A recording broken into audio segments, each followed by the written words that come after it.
I saw something interesting. Kody Brown has a really hard time letting go of one wife especially. And it's the wife that he got rid of first in the TV show Meri. It's the wife that he has said the meanest things about. I mean, he said he never loved her. She's mean. She's awful. He doesn't know what she's going to do. He's scared of her. She does crazy things. She's not safe, right? But during this big interview, Meri said something shocking. And Kody is still playing mean games with Meri.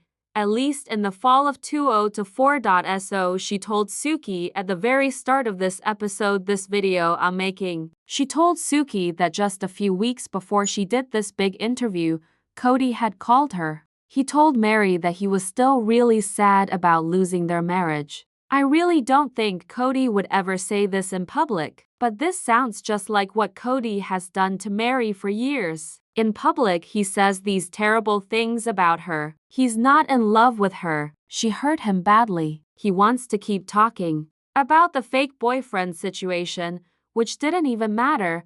And can we just talk about how unfair this is to women? I don't really care if you're in a system where the man gets to have lots of women and gets to cheat on his wife, which is exactly what he was doing. There's no other way to look at it. It was cheating under the law. It was adultery. He had babies with other women outside of their marriage and she had to deal with it because of their weird church religion. But then if Meri, who he ignored, looks for someone else to talk to and be friends with, it's the worst thing ever. And the fact that anyone who watches the show even thinks that Meri hurt him by doing this, it makes me so angry. Like, how can anyone say with a straight face that Meri hurt him? She didn't. Kody hurt her. Kody left her. Kody's the one who ignored her, but even after all that ignoring and being mean, Kody is still being mean to Meri today. Put yourself in Meri's shoes. You've left. You moved away. For a while you even had a boyfriend. Your ex calls you up after you and your boyfriend break up and he says, "I'm really sad about losing our marriage." How many of you have been with someone and you call up your ex or your ex calls you and they say something like this to you? I just want to ask everyone watching, has this happened to you? I can tell you about one time this happened to me. I had an ex-boyfriend. Now, I haven't been single for 16 years. So this was many years ago. But I was dating a guy before I met my husband. He and I were together and apart for a while. We lived together for a short time and then he was in and out of my life for a couple years after that. But we were never together again after we broke up.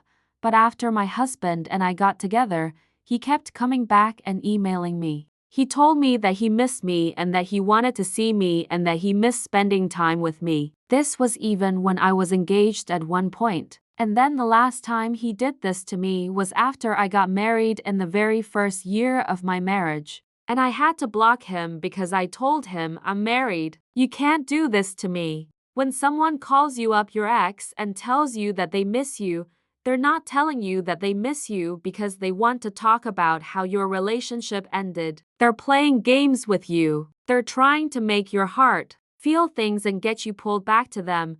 And I would say that two of my exes before my husband that I was with were both really selfish and mean. And the one I was telling you about just now, he was definitely really selfish and mean. And he would play games with me like that. And every time I would get away from him and find someone and get happy, it was like the same thing. It would make me feel crazy. It would make me question myself. It would make me think, well, maybe we have a chance of getting back together. And then I would think about that for a minute. And then I would realize that he didn't really do that because he cared. He was doing that because he saw me finding happiness. And he didn't want me to be happy, but he didn't want to be with me either.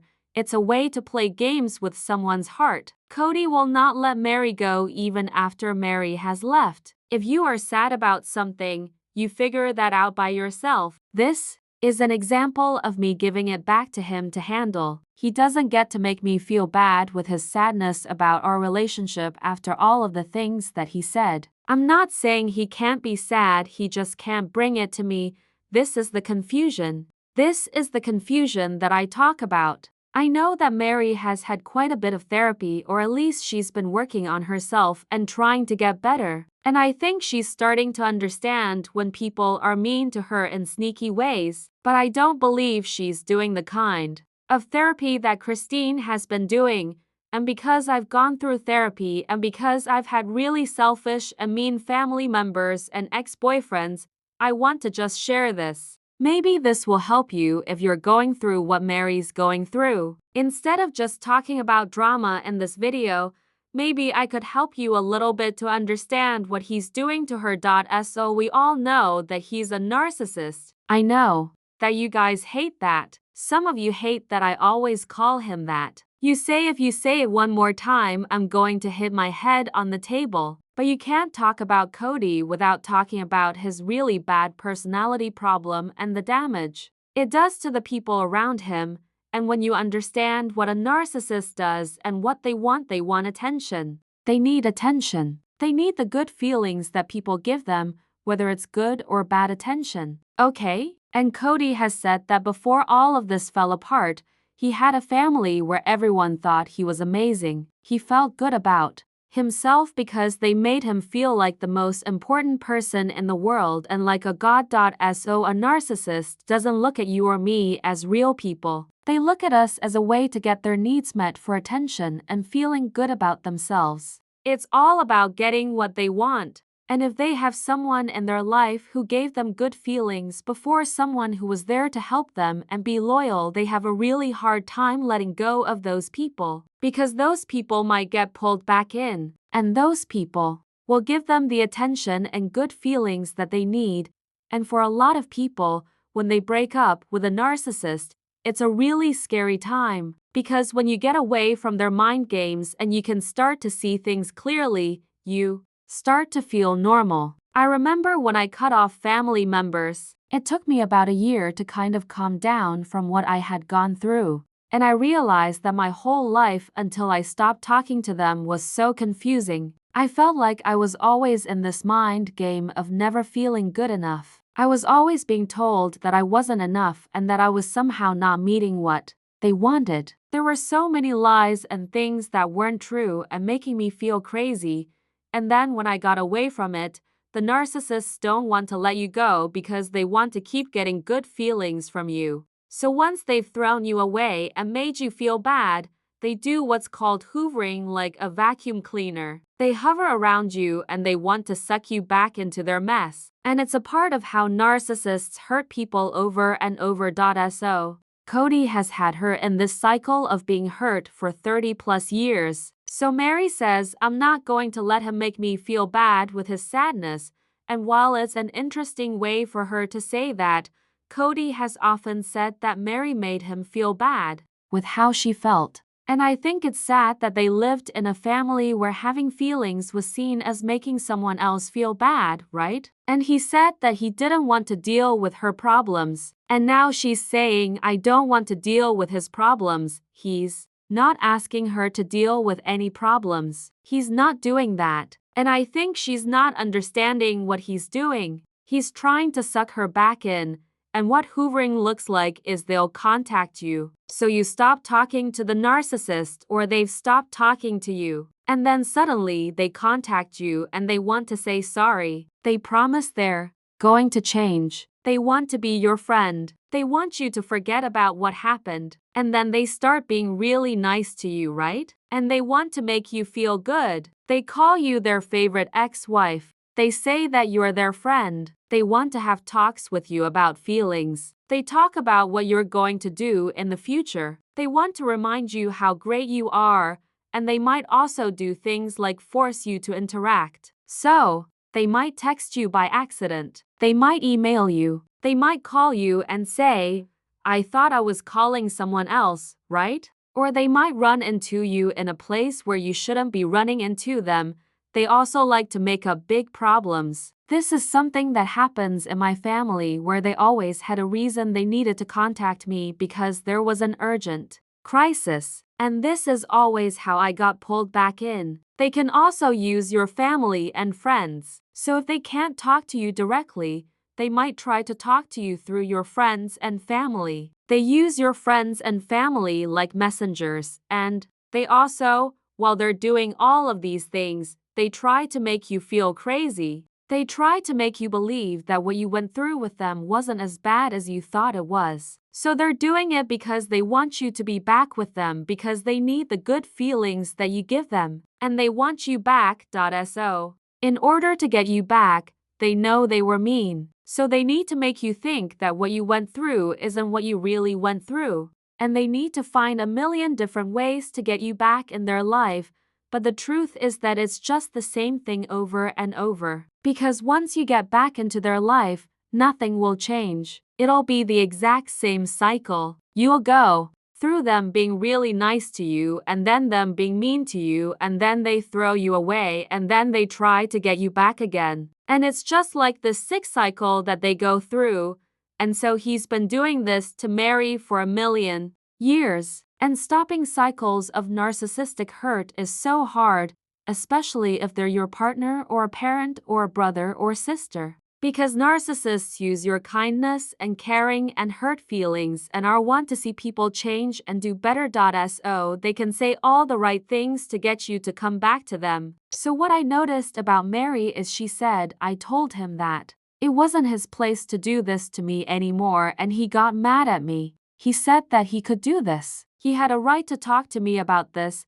Kody feels like he can do whatever he wants and he doesn't respect when she says no, which is what narcissists do. But it also tells me that if he's reaching out to her, he's doing this because he's not getting the good feelings that he needs from Robin and Robin alone. Because they're never happy with just enough. They need more, and he has been in plural marriage and polygamy for 57 years. How you don't just or not 57 years, but he got married when he was like 22. So 35 years, that's how he's lived his life. And you're going to tell a narcissist that's had constant good feelings and worship that you suddenly have to go without that and have only one wife? He will never be happy with only one wife. And that's why he always has to try to get someone back in, even though he doesn't want her. It's just sick.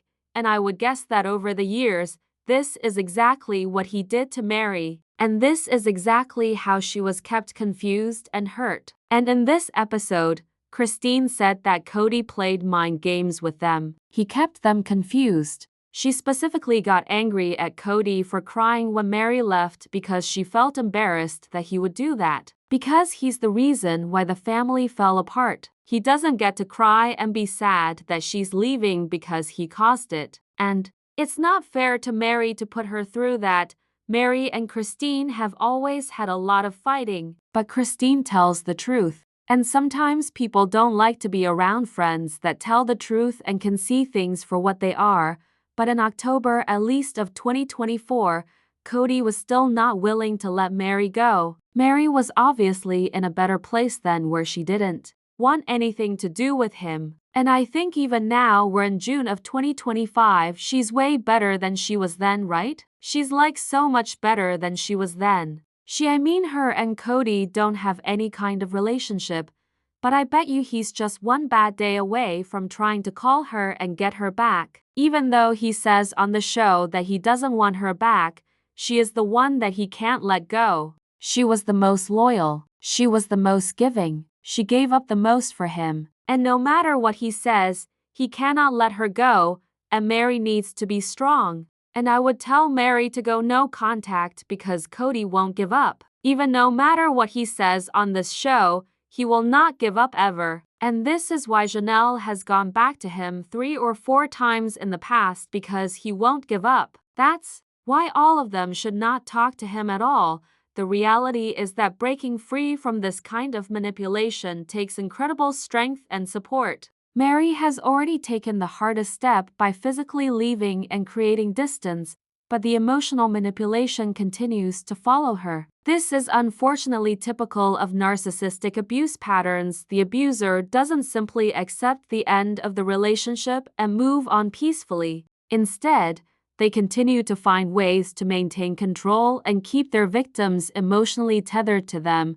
What makes Meri's situation particularly challenging is that she spent decades in this dynamic, 30+ years of being conditioned to accept blame, to question her own perceptions, and to prioritize Kody's needs over her own well-being. That kind of psychological conditioning doesn't disappear overnight, even with therapy and distance. The neural pathways created by years of manipulation run deep, and it takes consistent effort and support to rewire those patterns of thinking and responding. The fact that Kody called her to express sadness about their marriage ending is a textbook example of emotional manipulation. He's not calling because he genuinely wants to reconcile or because he's had some profound realization about how poorly he treated her. He's calling because he knows exactly which emotional buttons to push to create confusion and doubt in her mind. It's calculated, even if he's not consciously aware of it.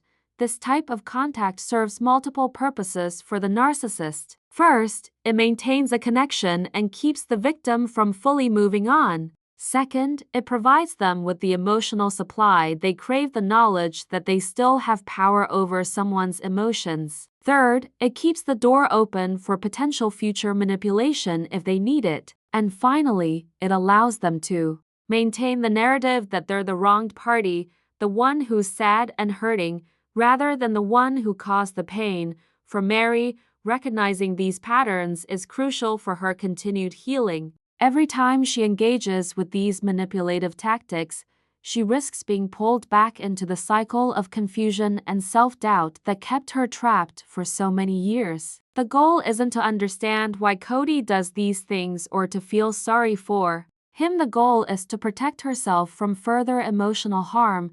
The recommendation for complete no contact isn't just about avoiding phone calls or text messages. It means blocking all forms of communication, including social media, email, and any mutual connections that might serve as conduits for his manipulation. It means refusing to engage with any attempt at contact, no matter how seemingly innocent or urgent. It means not seeking out information about him or his life, and not allowing herself to be drawn into conversations about him with others. This level of no contact can feel extreme, especially after sharing a life with someone for so long. There's often guilt, wondering if they're being too harsh or if they should give the person another chance. But when dealing with persistent manipulation and emotional abuse, half measures rarely work. The manipulator will exploit any opening, any moment of weakness or compassion to regain their foothold. The pattern with Chanel that was mentioned going back to him multiple times illustrates exactly why complete no contact is necessary. Each time someone returns to a narcissistic relationship, they're essentially starting the cycle over again. The brief period of love bombing and false promises gives way to the same patterns of control and emotional abuse that existed before. The only difference is that each time, the victim's confidence in their own judgment becomes more eroded, making it even harder to leave the next time. Meri's journey toward freedom is not just about leaving Kody, it's about reclaiming her own sense of self and learning to trust her own perceptions again. After decades of being told that her feelings were wrong, her needs were too much, and her reality wasn't real, she has to rebuild her entire sense of self-worth and autonomy. This process is ongoing and requires constant vigilance against the old patterns of thinking and responding that kept her trapped. The support system around her is crucial during this time. She needs people who will validate her experiences, remind her of her worth, and help her stay strong when the manipulation attempts occur. She needs friends and family who understand the dynamics of abuse and won't pressure her to forgive and forget or give him another chance. She needs professional support from therapists who specialize in narcissistic abuse recovery and can help her develop healthy coping strategies and boundaries.